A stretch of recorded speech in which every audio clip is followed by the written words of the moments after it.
We made this.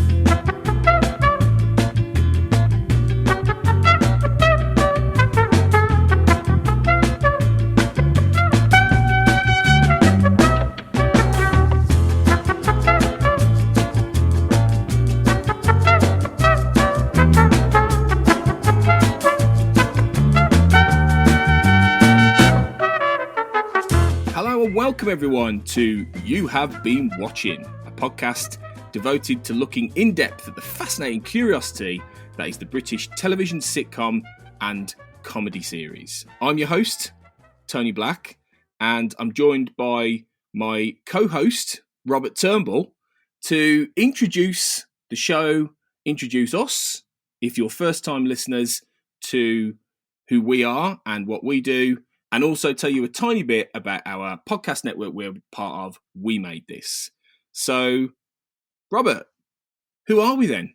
Do you want to go first and tell people a little bit who you are? Yeah, we are sitcom fans, and I think in particular for this podcast, we're British sitcom fans. I personally am a big fan of. There's a whole spectrum of British sitcom, and that's what we want to talk about. That's what we want to look at. Everything from Faulty Towers to Are You Being Served to The Office to The Chicken Shop. It's like this is what we want to look at, and the evolution and the whole sort of spectrum of British comedy and what makes a British sitcom a British sitcom. Yeah, I think that's exactly it. There aren't that many comedy podcasts, I think, not that I've necessarily found, that try and unpick what these comedies are about and what they're saying and who they're for and a little bit about how they're made. I haven't come across a lot of those, Robert, over the years. And I feel like there's a space for fans and people like us who either have worked in some of the industry, as I think you have, or write about popular culture and television, as I have. And I think we might have some perspectives on this that might be, and you know, I'm speaking for myself. I'm now probably classified as a man of a certain age, as I'm 40 next year. So I remember growing up watching UK Gold on TV, way before the internet, way before YouTube, watching all of these old sitcoms that were made before I was born, or around the time I was born, or just after I was born. And I have a knowledge about this stuff that I've not really shared a great deal of over the years. So this will be, more than I should, this will be a good opportunity to do that, I think. Yeah, absolutely. And I agree that I think that there are some great comedy podcasts out there. There are a lot of podcasts that are talking about stand-up comedy, and I think sitcom kind of like people can still be a bit sniffy about sitcom, as much as we love sitcoms as a community and as a in the UK, we forget how much these sitcoms are a defining part of our culture. Everybody kind of like recognizes, phrases like "you plonker" or "don't mention the war." It's like these kind of catchphrases that kind of like seep in. And I agree. I mean, I am of a certain age, slightly older than you, and I grew up in a household that loved these older sitcoms. I grew up listening to sort of like the old kind of like radios. I mean, like Hancock's Half Hour, the old radio sitcom stuff, that kind of like segue in. I was very stuffy kind of like Radio 4 as a kid, but then so many of those Radio 4 sitcoms transferred to TV, and that process in itself is fascinating to observe the difference between the radio version and the TV version. And yeah, I think it's something that a lot of people are interested in sitcom. A lot of people have very strong opinions on sitcom, but you're right, there maybe aren't that many people talking about it, and perhaps we are both of the right age to start waffling on about sitcoms. Yeah, maybe, probably. What I always try and approach a podcast when I'm making one with the view of, is this something I would like to listen to? Absolutely. As a listener?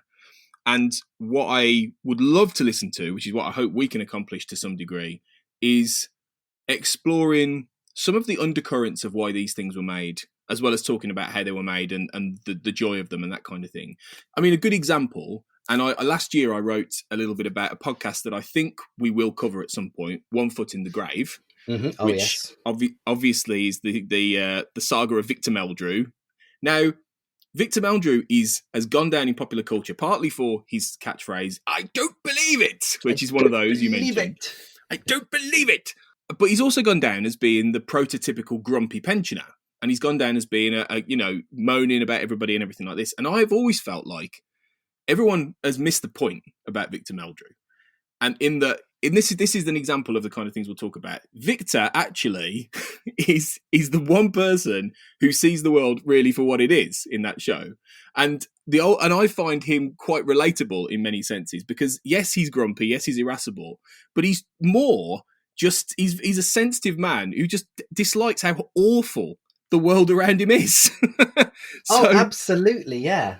So yeah, I feel like there are undercurrents to all of these shows. Some of the ones we talked about, some of the ones that we mentioned that are fascinating. And I think when you unpeel it, these comedies say a lot more than they appear on the surface when they're making you laugh and they've got silly characters or they've got people falling over. That's all amazing, and I love them for that. But I also love the fact that they are very much about Britain, about culture, about who we are, and all of these different things. And that's the kind of thing I hope we'll get into with this a little bit. Absolutely, yeah, I agree 100%. You know, these characters like Victor, characters like Basil Fawlty, Hyacinth Bucket Bouquet. You know, these are all characters that I think quite often are misinterpreted. Because they're so well performed most of the time that we see the surface layer, but we don't realize how well written they are underneath. Yeah. There's a lot going on with the best creations, and I think our aim is to talk about some of the greats, the recognised greats. We're going to start with Fawlty Towers, which is often referred to as the pinnacle in many ways. A lot of people would maybe rank Fawlty Towers as probably the best British sitcom ever made. Yeah, I think it definitely is like right up there for a lot of people and is influential for a lot of people. Yeah. I think it is. We're gonna start with that, but we're also going to touch on others, aren't we, Robert? Just ones that maybe didn't last very long or haven't seeped as heavily into the the popular consciousness. Yeah, I mean, I personally have an interest in these weird little sort of cul-de-sacs of sitcoms, the sitcoms that kind of like one-hit wonders almost. Growing up as a young teen in the 90s, there were some really weird, interesting sitcoms being done, especially on sort of Channel 4. So there's stuff that I loved, like a show called Terry and Julian, which I feel like no one remembers.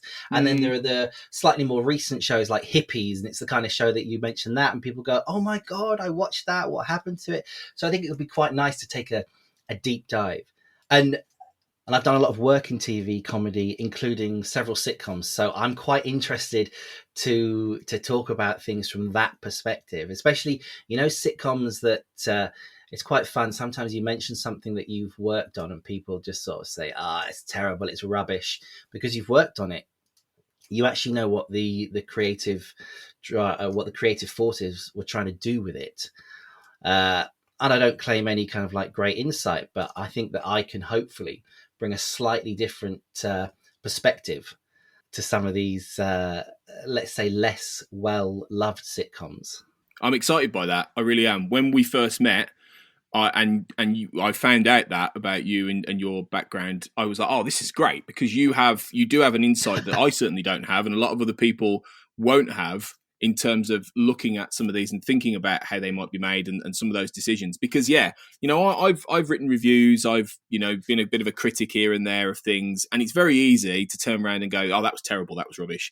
Even when you unpick it and you maybe explain why it's rubbish and you come up with a reasonable argument, it still doesn't take away from the fact that people had an idea or a vision for something that maybe didn't quite turn out like they wanted, or people haven't quite understood it, and it's impossible for anyone on the other side of the fence to really ever get the feeling of that. Even when you listen to them talk on podcasts or they write books about it or anything, you never really get the same sense as you would have had when you were there making it. And I think if you can bring a little bit of that, inside, as they say on some other podcasts, inside baseball perspective absolutely. to sitcoms, that'll be great. Yeah. Yeah. Well, hopefully we'll be able to talk about a couple of the shows that I've worked on. And that might be quite fun. Definitely, 100%. Yeah, I'll check through my non-disclosure contracts first, but yeah. Yeah, don't get us sued. All right, that's fine. That's all I ask. But that would be cool. Yeah, we should definitely do that. So yeah, as I say, we're gonna start in the episode that will be out probably when you listen to this, Fawlty Towers, and I think we're gonna do the British Office fairly soon as well, aren't we? Absolutely, yes. Or as I like to think of it, The Office. The Office. Well, you know what, right? I haven't yet watched The American Office. I'm currently doing Parks and Recreation, which is a fantastic show. Yeah, once you get past the first season, yeah. Once you get past the first and a bit of the second season, it's great. But the American Office, I think, is next on the to-do list. So it probably won't be all watched by the time we record the Office episode, because there's like about 5,000 seasons. There's like 10 years of it, yeah. It's like yeah. So, but yeah, it will have to work very hard to beat Ricky Gervais and Stephen Merchant's show. Let's put it that way, because I adore that. It's definitely a modern classic. It really is. So that's going to be a lot of fun to talk about. And then we're going to put our heads together and think about some of these other examples of things we're going to talk about as well. But yeah, so hopefully that's given everyone a flavour. Robert, have I missed anything, do you reckon? I think that's covered generally what we're going to be doing with this show. No, I think that's what we want to try and do. We want to be entertaining and funny. Hopefully. Yeah. Hopefully it's not going to get too dry. That's where we're probably going to fall down, if I'm honest. Yeah, absolutely. Yes. If I start lecturing people on what is and isn't funny, I apologise. Yeah, and if I start talking about the cultural context of Fawlty Towers in the 1970s, just tell me to, do one. All right, fine. Just mail in and say, Tony, shut up. It's fine. But no, we'll entertain as we go along, definitely. And we haven't really talked about this as such, Robert, but I'd love to get a few people on to talk about their comedy as well. If we can, nab a few interviews here and there with some of these writers or, producers or whatever. Yeah, that's absolutely. I think that would be great. Hopefully a few people would like to come on and talk about the work that they've done or the work that they've got coming out. That would be fantastic.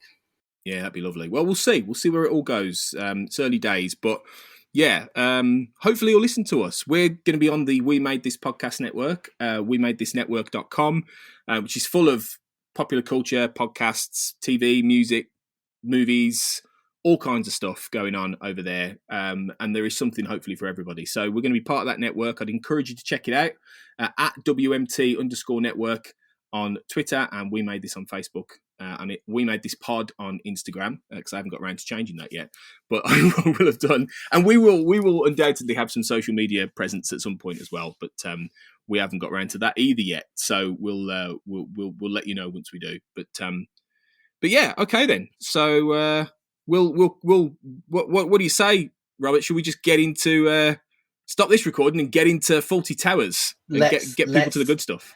Talk about Basil and his many foibles. Foibles. Get those farty towels. Or those watery otters or whatever. or my favourite one, flowery twats.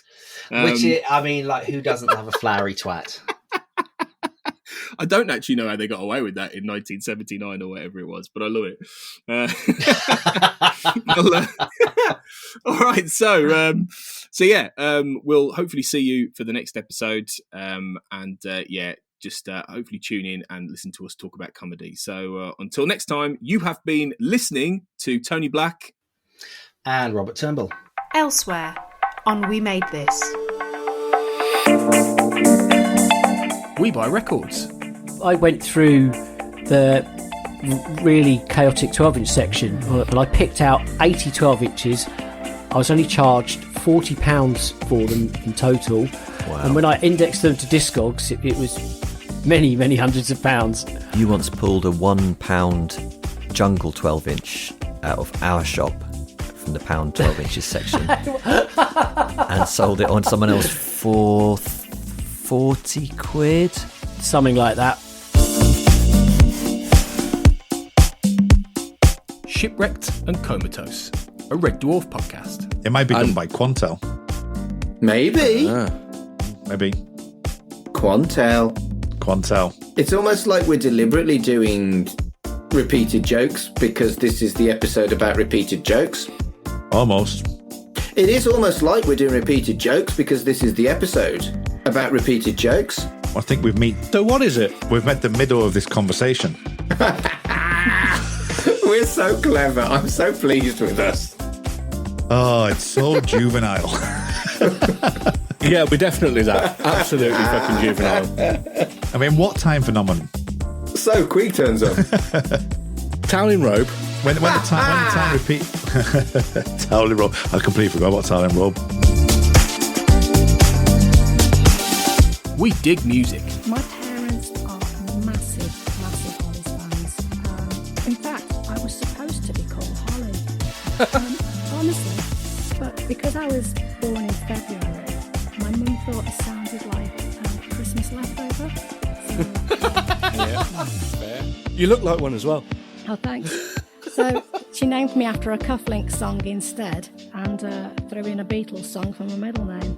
I don't know your middle name. Is your middle name I Am the Walrus? Submarine. No, it's Michelle. Check out all of these shows and more on the We Made This podcast network.